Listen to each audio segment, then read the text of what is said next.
Ration card হিতাধিকাৰীসকলৰ কাৰণে আহি গ'লে গুৰুত্বপূৰ্ণ খবৰ। আপুনি জুলাই মাহৰ 31 তাৰিখৰ আগতে এই কামটো কৰিব লাগিব, নহ'লে আপুনি বিভিন্ন ধৰণৰ সমস্যাৰ সন্মুখীন হ'ব পাৰে। আপুনি পোনপ্ৰথমতে আপোনাৰ ৰেচন দোকান বা ডিলাৰৰ তাত যাব লাগিব। তাতে গৈ আপোনাৰ ৰেচন কাৰ্ডৰ লগত মোবাইল নম্বৰটো সংযোগ কৰিব লাগিব বা মোবাইল নম্বৰ চিডিং বুলি কয়। এই কামটো আপুনি আপোনাৰ ৰেচন দোকানী তাত কৰিব লাগিব। মই আপোনাক স্ক্ৰীনত এক জাননী দিছোঁ। জাননীটো বহুত দীঘল হয়, মই পঢ়ি শুনোৱা নাই, ভিডিঅ'টো বহুত দীঘল হ'ব। আপুনি স্ক্ৰীনত চাওক। এই জাননীটো দিছে দৰং জিলা প্ৰশাসনৰ ফালৰ পৰা। আপুনি 31 জুলাইৰ আগতে আপোনাৰ মোবাইল নম্বৰ ৰেচন কাৰ্ডৰ লগত লিংক কৰক। OTPৰ প্ৰয়োজন হ'ব। এতিয়াৰ পৰা চাউল ল'ব গ'লে বা ৰেচন ল'ব গ'লে আপোনাৰ মোবাইল নম্বৰটো ৰেচন কাৰ্ডৰ লগত সংযোগ হৈ থকাটো অতি গুৰুত্বপূৰ্ণ। আজি ভিডিঅ'টো এইখিনিয়ে আছিল।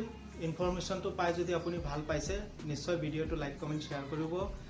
ইউটিউবত চালে আপুনি ছাবস্ক্ৰাইব কৰিব। ফেচবুকত যদি চাই আছে আপুনি আমাৰ গ্ৰাম ইনফটেক চেনেলটো ফ'ল' কৰিব। এইখিনি আছিল।